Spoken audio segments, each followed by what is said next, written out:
Baik teman-teman, sebentar lagi kita akan merayakan pesta Santa Faustina dan mungkin ada di antara kalian atau kita sudah juga mengadakan novena dan semoga doa-doa kita dihantar kepada Tuhan untuk lebih memberi perhatian dan mendalami memahami banyak hal yang berkaitan dengan devosi kerahiman ilahi yang makin lama makin populer di lingkungan gereja kita. Nah, saya diundang malam ini untuk berbicara dalam beberapa sesi ke depan. Saya sedikit mulai dengan membuka bagaimana dialog yang terjadi antara saya dan Bu Wibisono, yang kemudian melahirkan tema seperti yang malam ini kita tampilkan. Baik, dialog itu dimulai ketika ada beberapa pertanyaan disampaikan kepada saya beberapa waktu yang lalu. Ya, apakah devosan kerahiman ilahi akan masuk dalam pengadilan juga? Bukankah kerahiman itu mengalahkan keadilan? Terus yang kedua, mengapa Tuhan membiarkan banyak kejahatan terus terjadi di dunia? Apakah memang harus terjadi demikian seperti yang tertulis di dalam 2 Timotius bab 3 ayat 13? Kemudian apa yang dimaksudkan dengan kata menyiapkan dunia untuk kedatanganku yang terakhir? Nah, dari pertanyaan ini, saya coba merenungkan apa kira-kira yang bisa saya sumbangkan bagi grup ini. Nah, sesudah beberapa waktu, akhirnya lahirlah perumusan kita sebagaimana yang ditampilkan dalam flyer ya, yang kita sudah terima, disebarkan beberapa waktu kemarin. Ya, sehingga kita memiliki 3 subtema yang nanti diharapkan akan memberi masukan kepada saudara-saudara sekalian berkaitan dengan tema akhir zaman yang menjadi perhatian utama kita pada malam ini. Maka tema dasar kita adalah anak manusia segera datang kembali, tapi kita bahas dalam 3 subtema yang berbeda, yakni pengadilan akhir, apakah itu masih merupakan pengadilan penuh kerahiman? Lalu yang kedua, apakah kejahatan itu memang selalu menang? Lalu yang ketiga itu bagaimana kita menyiapkan diri untuk menyambut datangnya anak manusia. Ya. Nah, 3 tema ini sejak saya berusaha untuk membahasnya, menganalisisnya dari perspektif biblis dan juga perspektif devosi kerahiman ilahi yang menjadi alasan mengapa kita berhimpun, ya. Maka kita malam ini akan mulai berbicara pada tema pertama, tapi perkenankanlah saya untuk lebih dahulu berbicara sejenak tentang yang namanya akhir zaman ini. Nah, akhir zaman sebagaimana Kristus sendiri mewartakan bahwa tentang waktu itu tidak ada orang seorang pun yang tahu. Putra juga tidak. Hanya Bapa saja yang tahu. Maka jika ada orang termasuk murid Kristus yang mengklaim mengetahui kapan akhir zaman itu, berarti dia sama sekali menyangkal apa yang disampaikan oleh Kristus. Saya sangka kira-kira akhir tahun 90-an atau awal tahun 2000-an, ada seorang pendeta yang sempat mengklaim tanggal tertentu, bulan tertentu, dan tahun tertentu yang menjadi hari kiamat. Kami sempat mengadakan diskusi tentang tema itu di Koran Jawa Pos di Surabaya, Jawa Timur. Dan ketika itu dari perspektif berbagai agama, baik Kristen, Islam, maupun kepercayaan-kepercayaan lain, kita sepakat tentang satu hal, yakni tentang hari akhir zaman tidak ada seorang pun yang tahu, hanya Tuhan yang tahu. Maka konsep-konsep yang mengklaim mengetahui atau menafsir angka, menafsir tanda-tanda dan sebagainya, lalu menetapkannya sebagai satu pratanda bahwa akhir zaman akan segera tiba karena kita memiliki ini, dan ini, hati-hati dengan itu.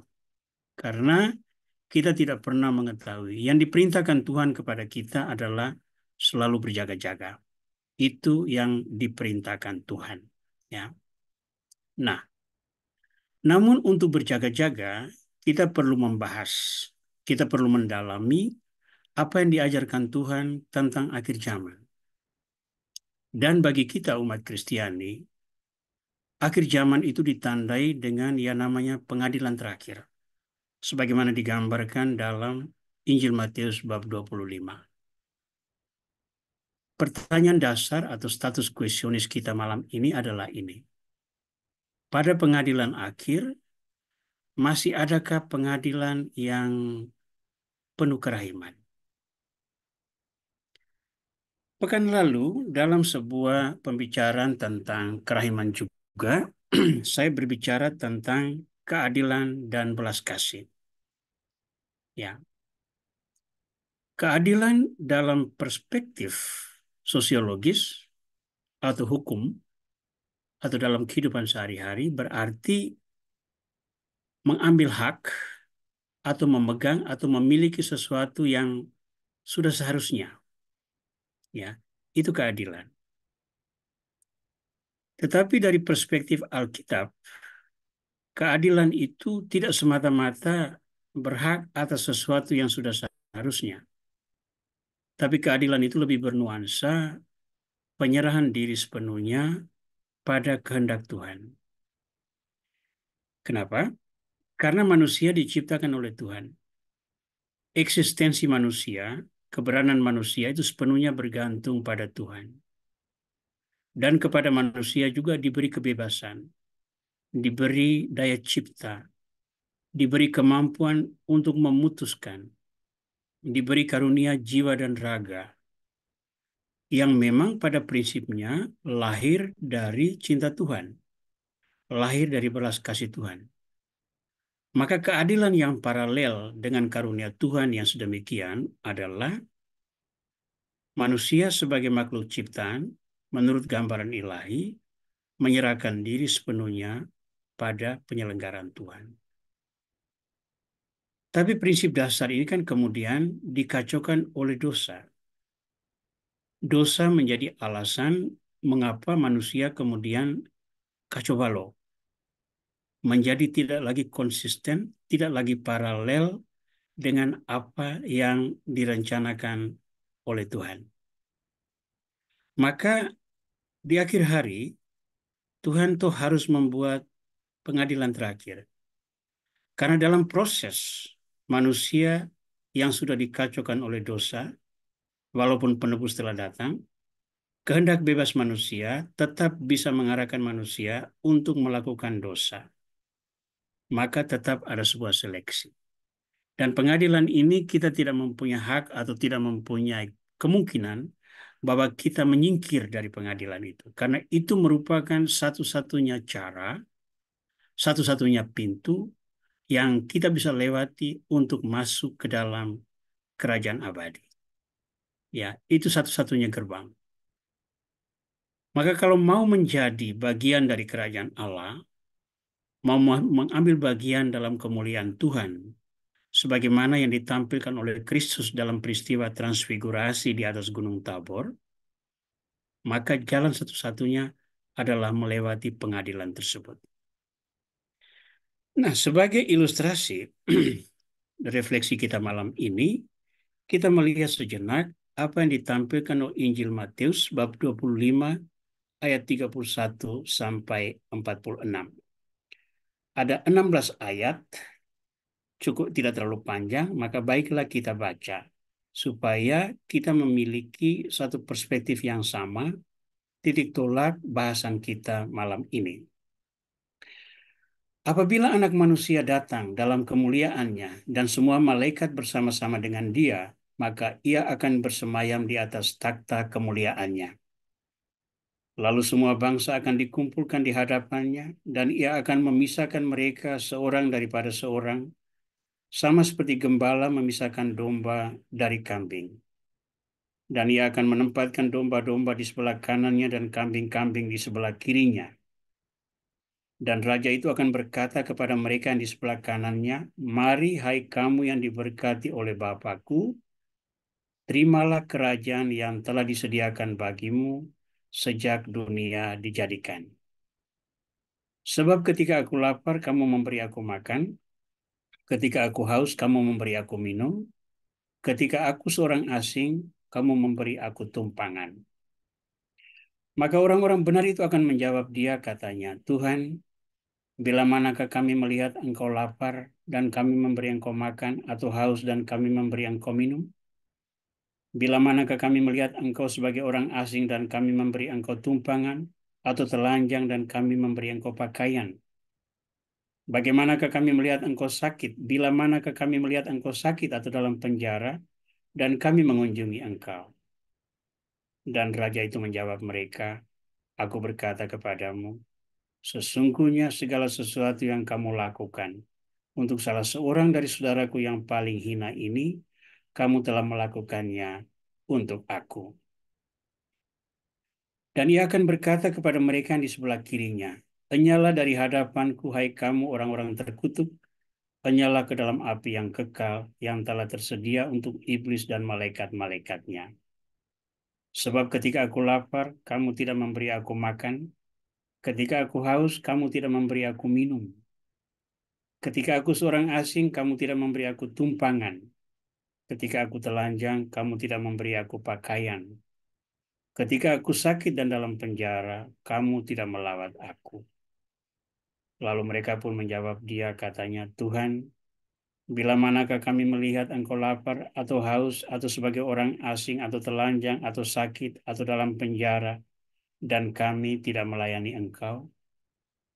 Maka ia akan menjawab mereka, "Aku berkata kepadamu, sesungguhnya segala sesuatu yang tidak kamu lakukan untuk salah seorang dari yang paling hina ini, kamu tidak melakukannya juga untuk aku." Dan mereka ini akan masuk ke tempat siksaan yang kekal, tetapi orang benar ke dalam hidup yang kekal.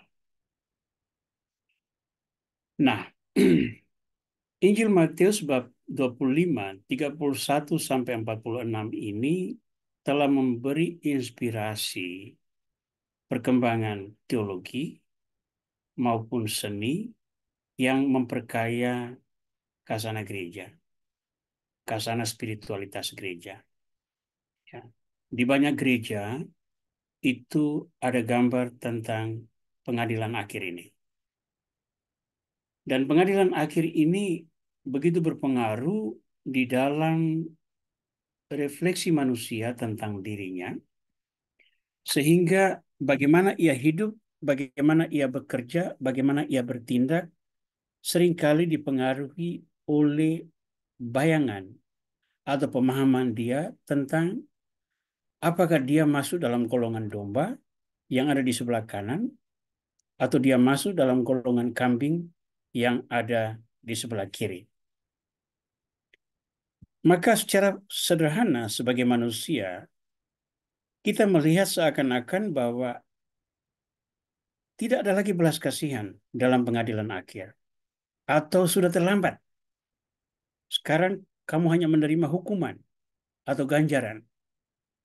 Ya, menerima ganjaran positif, diantar masuk ke dalam kerajaan kekal, atau menerima hukuman, masuk ke dalam neraka yang kekal juga. Ini gambaran umum yang kita peroleh. Namun demikian, dalam refleksi teologi gereja, kita akhirnya sampai bahwa kita melihat bagaimana perkembangan itu terjadi, dan kita melihat pengadilan terakhir itu merupakan sebuah muara dari pengajaran Kristus yang sangat kaya tentang keadilan ilahi yang sangat diwarnai oleh kerahiman. Maka dari perspektif biblis, kita melihat bahwa keadilan Allah itu sebetulnya justru kerahiman itu. Kalau dia menciptakan manusia atas dasar cinta, maka keadilan yang paling layak di mata Tuhan adalah menganugerahkan belas kasih agar sesuatu yang diciptakan menurut cinta itu, yang lahir dari relasi Bapa, Putra, dan Roh Kudus, itu jangan sampai binasa dan sepenuhnya dikuasai oleh kegelapan. Lalu, pengadilan Allah itu sendiri merupakan salib. Salib itulah sebetulnya pengadilan Allah yang sebetulnya. Dalam bula perayaan kerahiman yang dikeluarkan tahun 2015, Paus Fransiskus mengajarkan ini. Keadilan Allah adalah kerahimannya yang dianugerahkan kepada setiap orang sebagai rahmat yang mengalir dari wafat dan kebangkitan Yesus Kristus. Dengan demikian, salib Kristus adalah penghakiman Allah terhadap kita semua dan seluruh dunia. Karena melaluinya, Ia menawarkan kepada kita kepastian kasih dan hidup baru. Perhatikan beberapa kata kunci. Keadilan Allah adalah kerahimannya. Ya. Lalu, salib Kristus adalah penghakiman Allah terhadap kita semua.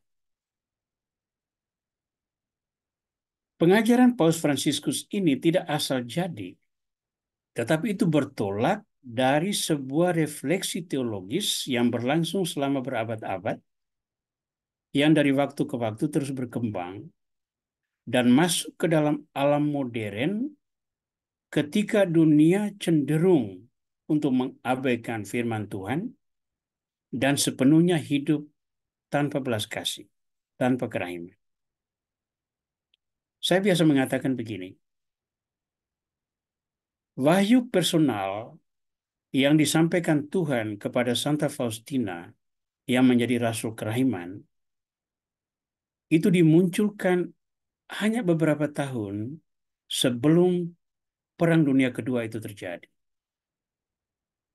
Perang yang begitu meluluhlantakan dunia, yang menjadi periode kelam dalam sejarah peradaban manusia, di mana genosida atau kekerasan atau penindasan, perampasan, dan penganiayaan terhadap kebebasan manusia itu begitu sistematis, sehingga wajah dunia itu seakan-akan tidak lagi punya belas kasih. Nah, ke tengah dunia semacam ini, lahir sebuah wahyu personal yang kemudian diwariskan kepada kita dalam rupa buku harian Santa Faustina. Lalu kita menanggapi apa yang disampaikan oleh Santa Faustina, lalu membuat satu korelasi dengan pengajaran kitab suci yang merupakan wahyu universal, maka kita sampai pada kesimpulan bahwa justru pengadilan Allah itu merupakan satu pintu yang membahasakan kerahiman. Pertanyaan dasar adalah, kalau pengadilan itu merupakan kerahiman, mengapa masih ada orang yang dihukum? Mengapa ada orang yang akhirnya masuk ke dalam neraka kekal? Dan tidak saja diampuni segala dosanya, dihapus, apalagi Yesus telah mati di salib, sehingga akhirnya seluruh manusia itu sepenuhnya masuk ke dalam kerajaan kemuliaan. Nanti kita akan lihat bahwa ketika Tuhan menentukan golongan domba masuk menjadi bagian dari kerajaan surga, sementara golongan kambing sepenuhnya ada di luar kerajaan surga, itu merupakan satu unsur yang membahasakan ketetapan Allah yang sepenuhnya juga datang dari bahasa kerahiman itu. Nanti sebentar kita akan lihat itu. Mari kita lihat lebih dahulu beberapa analisis yang mendahului ini. Nah, saya mengatakan tadi bahwa pengadilan Allah itu sebetulnya adalah salib. Ya.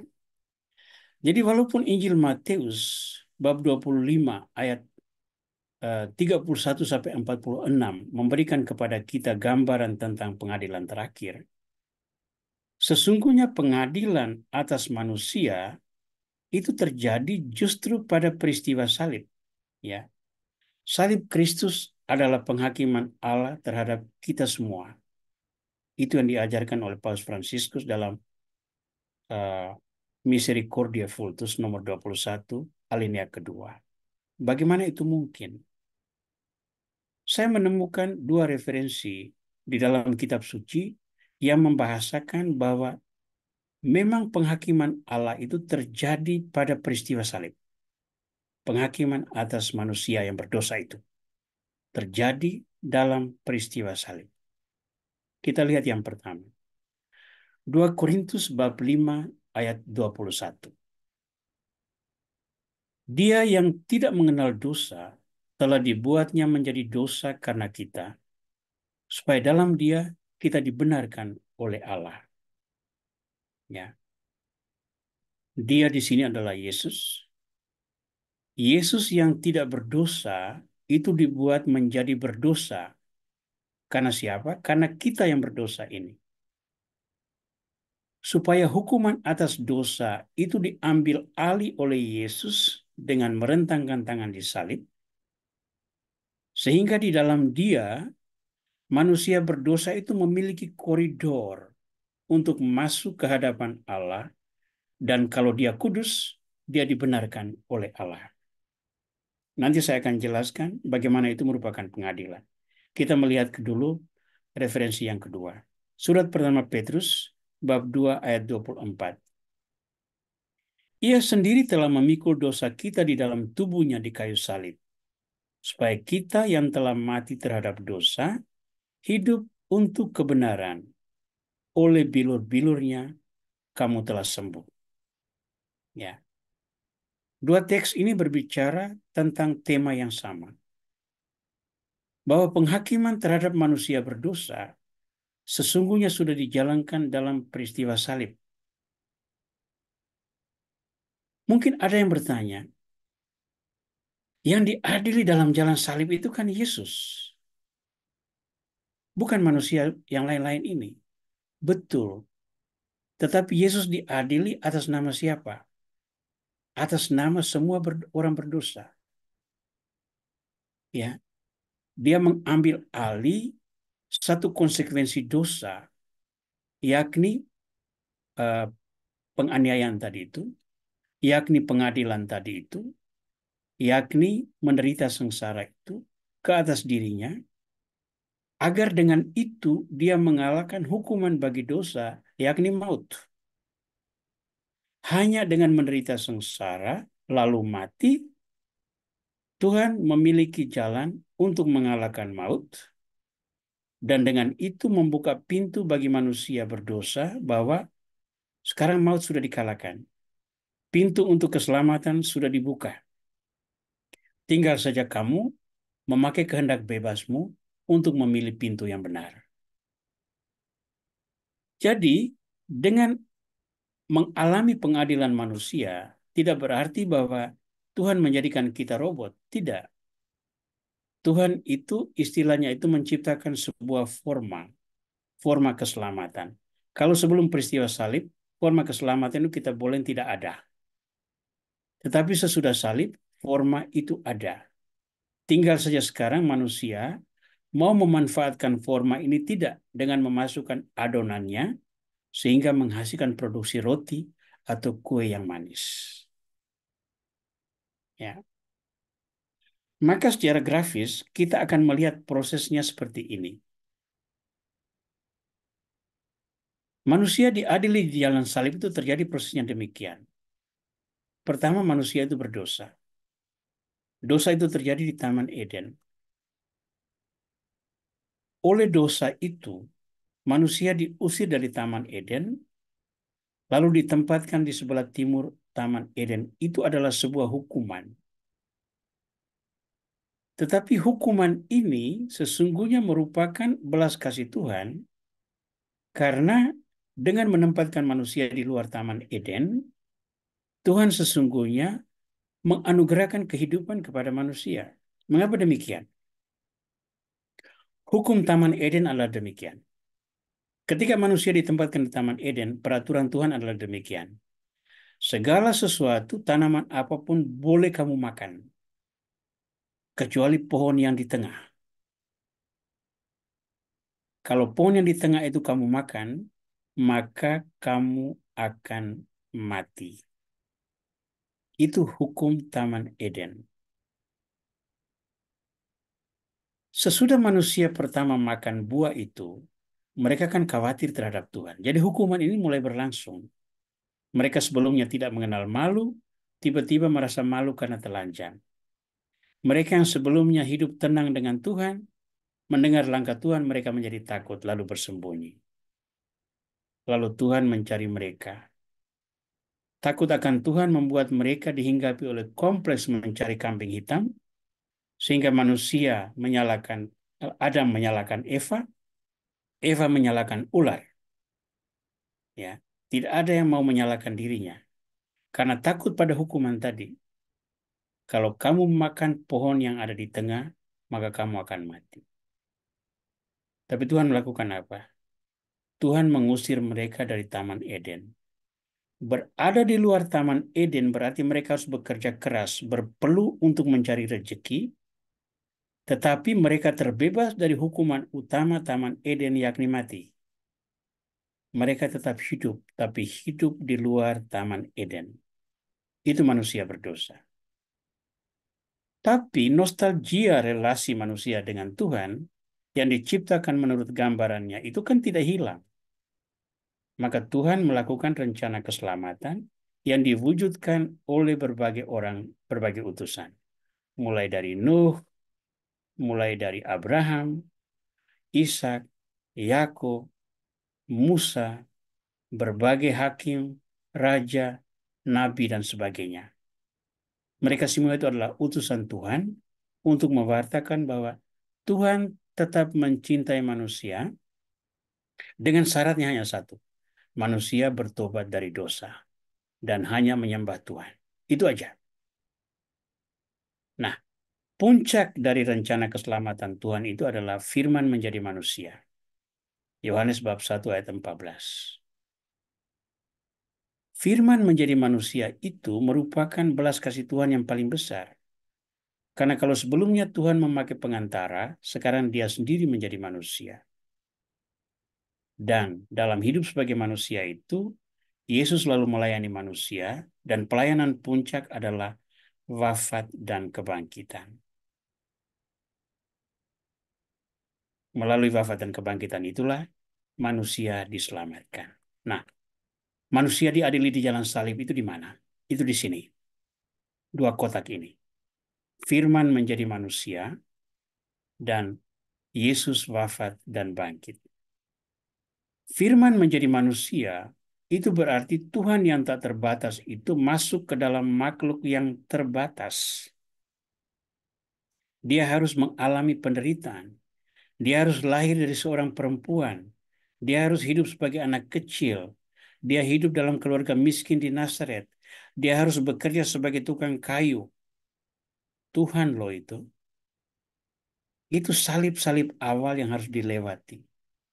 Lalu salib-salib hidup ini disempurnakan dalam salib pelayanan, yakni pengajaran, menolong sesama, lalu terakhir adalah salib dan kebangkitan.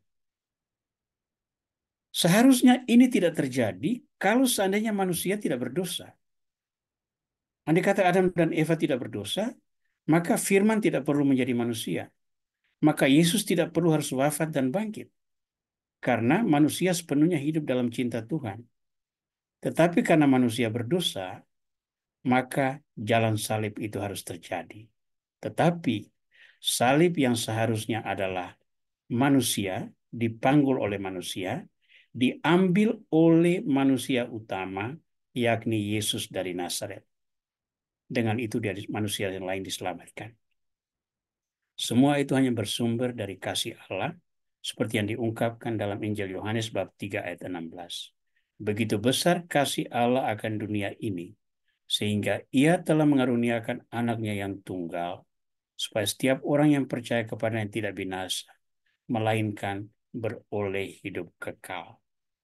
Nah, dari kalimat ini saja kita sudah melihat bahwa walaupun salib itu menyakitkan, walaupun jalan dan pengadilan Yesus itu berat, tapi itu adalah ungkapan kasih Tuhan.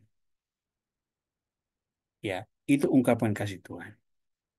Karena jalan itu seharusnya adalah jalan manusia berdosa, tapi diambil alih oleh Tuhan sendiri. Tuhan yang menjadi manusia. Ini sesungguhnya penghakiman terhadap manusia. Ini sesungguhnya pengadilan terhadap manusia. Jika demikian, bagaimana itu dikaitkan dengan pengadilan terakhir yang diungkapkan oleh Yesus dalam Injil Matius bab 25 ayat 31 sampai 46? Bagaimana itu terjadi? Nah, kita akan melihat. Saya memakai istilah pengadilan akhir itu merupakan kerahiman paripurna. Kerahiman yang memakutai satu proses pengadilan, satu proses jalan salib yang merupakan pemurnian terhadap manusia berdosa agar dia bebas dari kekelaman dosa dan layak untuk berdiri di hadapan Tuhan. Tapi kerahiman paripurna ini ternyata dijalankan Tuhan juga tahap demi tahap. Sebagaimana hidup manusia jalan tahap demi tahap, maka kerahiman paripurna juga berjalan tahap demi tahap. Tahap pertama, keselamatan ditawarkan kepada manusia. Manusia bebas untuk menerima atau menolak. Ya. Jadi Tuhan kan sudah mengatakan dia mengambil alih salib itu. Ya, dia yang tidak berdosa dijadikan berdosa agar manusia dibenarkan. Oleh bilur-bilurnya manusia disembuhkan. Lalu Tuhan mengatakan, nah sekarang lihat melalui salib pintu menuju keselamatan itu ada. You mau ikut atau tidak? Ternyata kebebasan manusia itu tidak diambil Tuhan. Dia bisa memilih melakukan sesuatu yang tidak sama dengan apa yang dikehendaki Tuhan. Injil Matius bab 19 ayat 21 sampai 22 menjadi ilustrasi bagaimana manusia memanfaatkan kebebasannya untuk menolak keselamatan yang datang dari Tuhan. Kita ingat peristiwa orang muda yang datang kepada Yesus itu ya. Lalu dia katakan dia mau mengikuti Yesus. Apa yang harus saya lakukan supaya memperoleh hidup yang kekal? Yesus katakan jangan membunuh, jangan mencuri, hormati orang tuamu dan sebagainya. Dia katakan semua itu sudah saya lakukan sejak kecil. Lalu kata Yesus kepadanya, jikalau engkau hendak sempurna, pergilah, jualah segala milikmu, dan berikanlah itu kepada orang miskin. Maka engkau akan memperoleh harta di surga. Kemudian datanglah kemari dan ikutilah aku. Lalu ketika orang muda itu mendengar perkataan itu, pergilah ia dengan sedih sebab banyak hartanya. Nah, sekarang kita lihat Yesus membuka pintu keselamatan. Dengan satu syarat saja. Bebaskan dirimu dari ikatan duniawi, dharma baktikan dirimu untuk membawa kerahiman Tuhan kepada orang-orang yang membutuhkan. Kerahiman itu diberikan dengan cara apa? Harta milikmu itu dijual, berikan itu kepada orang miskin. Orang-orang miskin ini membutuhkan sesuatu, dan sesuatu yang membuat hidup mereka sebagai manusia bermartabat datang dalam bentuk rezeki, itu adalah tanda kerahiman Tuhan. Karena engkau punya kesempatan, engkau punya instrumen, engkau punya peluang untuk mewujudkan itu. Kalau engkau lakukan itu, maka engkau menjalankan perintah Tuhan, kasihilah sesama manusia seperti dirimu sendiri. Tapi orang muda itu kan sayang harta. Maka dia pergi dengan sedihnya. Dan kita tahu apa kata Yesus? Lebih mudah seekor unta melewati lubang jarum daripada seorang kaya masuk kerajaan Allah. Nah, keselamatan itu ditawarkan, manusia bebas untuk menerima atau menolak. Santa Faustina dalam buku harian nomor 1340 itu menuliskan demikian. Ya Yesusku, Engkau sudah melimpahkan semua rahmat kepadaku. Walaupun demikian, aku merasa bahwa kodratku, meski sudah dimuliakan, belum sepenuhnya suci. Karena itu, aku tetap waspada. Aku harus bergulat dengan banyak kesalahan, karena aku tahu dengan sungguh-sungguh bahwa bukan pertempuran yang merendahkan orang, tetapi sikap pengecut dan kegagalan. Ya, bagi saya, tulisan Santa Faustina ini sangat paralel dengan sikap orang muda yang sikap Yesus terhadap orang muda ini. Ya, Santa Faustina mengatakan demikian. Ya Yesusku, Engkau sudah melimpahkan semua rahmat kepadaku. Walaupun demikian, aku merasa bahwa kodratku meski sudah dimuliakan. Nah, kodratku meski sudah dimuliakan, kodratku yang dimuliakan itu apa? Kodrat kita, manusia itu ternoda oleh dosa manusia pertama. Tapi berkat kehadiran Yesus, berkat inkarnasi, berkat salib dan kebangkitan, berkat sakramen-sakramen, kodrat kita sebagai manusia yang dinodai oleh dosa itu dimuliakan. Tetapi tugas belum selesai. Kita masih hidup di dunia. Potensi untuk dinodai itu kembali ada. Maka Santa Faustina mengatakan, aku harus bergulat dengan banyak kesalahan karena aku tahu dengan sungguh-sungguh bahwa bukan pertempuran yang merendahkan orang tetapi sikap pengecut dan kegagalan. Maka walaupun sebagai manusia kodrat kita sudah dimurnikan, dimuliakan berkat pembaptisan, berkat sakramen-sakramen yang kita peroleh, ya, berkat pengampunan dosa dan sebagainya, tetapi kewaspadaan harus tetap ada. Karena bukan tidak mungkin kalau kita tidak waspada, kita akhirnya menuruti suara hati kita, memanfaatkan kebebasan untuk menolak keselamatan yang ditawarkan Tuhan. Poin kedua, Tuhan selalu memberi kesempatan untuk bertobat. Ya. Kejadian bab 3 ayat 23 sampai 24. Sesudah manusia berdosa, tertulis demikian. Lalu Tuhan Allah mengusir dia dari Taman Eden supaya ia mengusahakan tanah dari mana ia diambil. Ia menghalau manusia itu dan di sebelah timur Taman Eden ditempatkannya beberapa kerub dengan pedang yang bernyala-nyala dan menyambar-nyambar untuk menjaga jalan ke pohon kehidupan.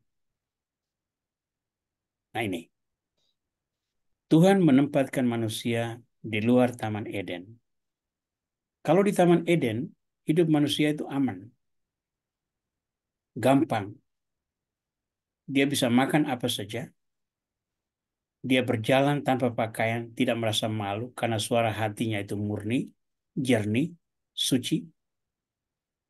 Tetapi begitu dia mengalami dosa, dia harus keluar dari Taman Eden, nuraninya terusik, lalu dia harus membuat pakaian dari daun pohon ara yang kemudian digantikan oleh Tuhan dengan kulit kayu. Lalu yang paling penting adalah dia berada di luar Taman Eden, mengusahakan tanah untuk bisa memperoleh rezekinya. Itu kan berat sekali untuk manusia. Tetapi justru dengan itu, dia boleh tetap hidup. Dia boleh memiliki anak, memiliki keturunan, bangsa-bangsa lahir dari bapak dan ibu pengasal ini, Adam dan Eva. Ya. Dengan demikian, apa yang kita lihat sebagai hukuman itu ternyata adalah sebuah wujud belas kasih agar manusia memiliki kesempatan kedua kembali kepada Tuhan melalui pertobatan. Jadi tobat itu menjadi sebuah elemen yang sangat penting dalam proses jalan salib manusia. Kalau sebelumnya keselamatan itu ditawarkan, itulah titik awal salib. Karena manusia harus bergulat. Menerima keselamatan berarti harus hidup dengan disiplin diri. Menolak keselamatan, hidup seturut duniawi boleh, tetapi tidak masuk di dalam bilangan orang yang diselamatkan. Pergulatan batin itu sendiri sudah merupakan sebuah pengadilan. Sekarang, pengadilan itu dilengkapi lagi dengan pertobatan. Kalau engkau bertobat, maka engkau memperoleh jalan keselamatan. Nah, Santa Faustina menekankan pertobatan ini dalam catatan nomor 1397. Masih ada catatan lain yang berbicara tentang pertobatan, tapi saya terkesan dengan catatan ini. Tuhan berkata kepadaku, hilangnya setiap jiwa menenggelamkan aku ke dalam kesedihan yang menyayat hati. Engkau selalu menghibur aku setiap kali engkau mendoakan orang-orang berdosa. Doa yang paling menyenangkan hatiku adalah doa untuk bertobatnya orang-orang berdosa. Ketahuilah putriku, bahwa doa semacam ini selalu didengarkan dan dijawab. Santa Faustina melakukan puasa dan mati raga agar jiwa-jiwa itu bertobat. Ya, dia mengambil bagian dalam salib Yesus. Yesus dulu harus merentangkan tangan di salib, wafat, dikuburkan, agar manusia yang berdosa beroleh pengampunan sekali lagi melalui pertobatan. Santa Faustina memilih jalan serupa. Dia melakukan doa, mati raga, agar jiwa-jiwa itu diselamatkan. Tetapi jiwa-jiwa itu tetap tidak bisa diselamatkan kalau dia tidak bertobat. Maka dia selalu berdoa agar orang-orang bertobat dari dosanya. Itu kan sama seperti Santa Monica yang berdoa bagi Santo Agustinus itu ya. Puluhan tahun sampai akhirnya Agustinus bertobat. Monica boleh berdoa, tetapi kalau Agustinus tidak bertobat, tidak akan ada Santo Agustinus dari Hippo. Ketiga, yang dengan sadar menolak Tuhan itu tidak layak bagi kerahiman. Inilah sesungguhnya kerahiman paripurna itu di situ. Ya, orang-orang yang di dalam yang disebut sebagai kambing dan domba dalam Injil Matius bab 25 tadi itu sesungguhnya menampilkan citra yang sama.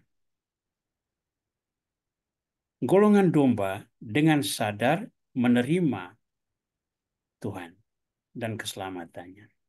Golongan kambing dengan sadar menolak Tuhan dan tawaran keselamatannya itu. Ya. Nah, kalau seseorang dengan sadar menolak tawaran Tuhan, memang dia tidak layak untuk kerahiman itu. Dalam perumpamaan tentang perjamuan kawin, dalam Injil Lukas bab 14 ayat 23 sampai 24 kita membaca ini. Kata Tuhan itu kepada hambanya, pergilah ke semua jalan dan lintasan dan paksalah orang-orang yang ada di situ masuk ke dalam rumahku harus penuh, karena rumahku harus penuh. Sebab aku berkata kepadamu, tidak ada seorang pun dari orang-orang yang telah diundang itu akan menikmati jamuanku. Kerajaan Allah itu ibarat sebuah perjamuan. Orang-orang diundang datang.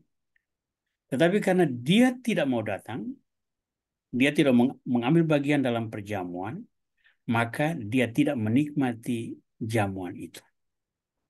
Ya, kerahiman disiapkan, tapi kalau seseorang dengan sadar menolak kerahiman, maka dia tidak layak untuk masuk dalam alam kerahiman. Dari segi kerahiman ilahi, devosi kita, saya mengambil kutipan dari catatan nomor 1332. Ini berbicara tentang malaikat, tetapi sangat relevan kalau itu diaplikasikan ke dalam hidup manusia. Begitu aku bermeditasi, aku di sini Santa Faustina, mengenai dosa para malaikat dan hukuman mereka, aku bertanya kepada Tuhan, mengapa para malaikat langsung dihukum begitu mereka melakukan dosa? Aku mendengar satu suara, sebab pengetahuan mereka mengenai Allah sangat jelas. Tidak seorang pun di bumi ini, meskipun ia seorang santo besar, memiliki pengetahuan mengenai Allah seperti malaikat. Tetapi kepadaku yang begini, Bapa, Engkau telah menunjukkan kerahiman-Mu, ya Allah, dan ini telah berulang kali. Engkau menggendong aku, Engkau telah menggendong aku dalam pelukan kerahiman-Mu dan mengampuni aku setiap kali aku mohon pengampunan dengan hati yang remuk redam. Nah, Santa Faustina mengalami pewahyuan demikian. Ketika malaikat itu berdosa, ya ingat bahwa ketika manusia dibuang ke dalam api neraka, yang berkuasa di api neraka itu apa? Iblis dan malaikat-malaikatnya. Ya, menurut pengajaran iman gereja, iblis itu adalah malaikat-malaikat yang berdosa. Mengapa bagi mereka tidak ada pengampunan? Karena mereka mengenal Allah dalam hakikatnya secara utuh. Malaikat itu makhluk ciptaan, tetapi dia ciptaan dalam dimensi ilahi. Sehingga malaikat mengalami Tuhan dalam segala kepenuhannya. Nah, kalau dia mengalami kepenuhan Tuhan itu dalam segala kepenuhannya, tapi tetap masih berdosa di hadapan Tuhan, maka memang dia betul-betul tidak layak untuk ada di hadapan Tuhan. Bagaimana dengan manusia? Nah, di sini kerahiman Tuhan itu nampak. Manusia tidak memiliki pengetahuan sesempurna malaikat. Ada bagian yang dia tahu, ada bagian yang dia tidak tahu. Karena ketidaktahuan itu, manusia selalu diberi kesempatan untuk bertobat. Ingat perempuan yang berzina yang tertangkap? Yesus memberi kesempatan kedua. Apa yang kau buat itu salah, engkau berzina. Tapi pergilah, aku juga tidak menghukum engkau. Dengan satu syarat, jangan berdosa lagi. Nah sekarang tahu bahwa Tuhan itu mengampuni orang berdosa. Karena itu, jangan berdosa lagi. Karena dengan berdosa, engkau secara sadar masuk ke dalam kecemaran. Nah, disinilah yang namanya kerahiman paripurna itu terwujud. Dengan demikian, yang kita kenal sebagai pengadilan akhir itu bukanlah sebuah penentuan mutlak. Tetapi saya lebih suka menyebutnya sebagai buah yang kita panen dari proses pengadilan yang sudah berjalan dalam jalan salib sepanjang hidup kita. Ya. Nah, kita sampai pada bagian terakhir dari refleksi kita. Kembali ke pertanyaan kita. Pada pengadilan akhir, masih adakah pengadilan yang penuh kerahiman? Saya mengambil posisi optimis dengan mengutip Injil Lukas. Dan akan ada tanda-tanda pada matahari dan bulan dan bintang-bintang, dan di bumi bangsa-bangsa akan takut dan bingung menghadapi deru dan gelora laut. Orang akan mati ketakutan karena kecemasan berhubung dengan segala apa yang menimpa bumi ini, sebab kuasa-kuasa langit akan goncang. Pada waktu itu, orang akan melihat Anak Manusia datang dalam awan dengan segala kekuasaan dan kemuliaannya. Apabila semuanya itu mulai terjadi, bangkitlah dan angkatlah mukamu, sebab penyelamatanmu sudah dekat. Bagi orang yang tidak memiliki Tuhan dalam hati, maka segala fenomena alam akan membuat dia hancur berantakan. Bagi orang yang memiliki Tuhan dalam hati, fenomena alam yang menggoncangkan ini akan menghantar dia melihat Anak Manusia datang dalam awan dengan segala kekuasaan dan kemuliaannya. Maka sikap optimis yang diajarkan itu apa? Apabila semuanya itu mulai terjadi, bangkitlah dan angkatlah mukamu, sebab penyelamatanmu sudah dekat. Pada titik ini, kita melihat bahwa pengadilan akhir itu bukan sebuah situasi tanpa belas kasih, tanpa kerahiman. Justru pengadilan terakhir itulah mahkota bagi seluruh karunia kerahiman yang sudah diberi oleh Tuhan selama periode hidup. Itu adalah mahkota yang kita tuai. Bagi orang yang mengetahui Tuhan lalu menerima tawaran keselamatan, lalu dia hidup sesuai dengan kehendak Tuhan, jadilah dia domba-domba yang dihantar ke dalam kerajaan kekal. Bagi jiwa-jiwa yang mengetahui Tuhan dan tawaran keselamatan, tapi dengan sadar dan penuh kesadaran menolak tawaran Tuhan, maka dia memilih hidup di luar kemuliaan Tuhan. Dia milik iblis dan malaikat-malaikatnya. Ya. Maka pengadilan akhir adalah saat menerima kerahiman sejati sesuai dengan iman dan jalan hidup yang kita lewati. Terima kasih untuk teman-teman sekalian.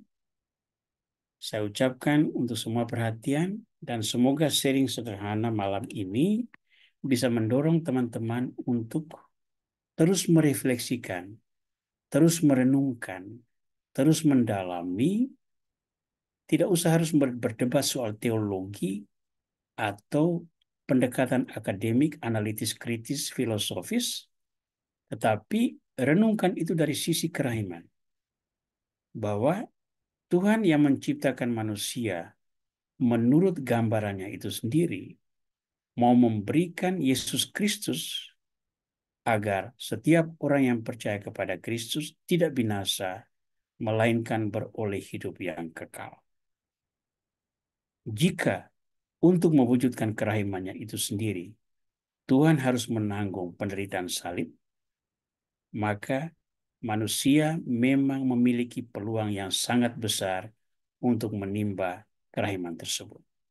Tinggal kita menentukan pilihan, mau atau tidak untuk berjalan bersama Yesus. Baik, terima kasih untuk semua perhatian. Saya kembalikan kepada admin dulu untuk memandu acara selanjutnya. Baik, kita segera akan menutup ibadah ini. Marilah kita berdoa. Tuhan Yesus Kristus, kami bersyukur atas karunia rahmat, boleh merenungkan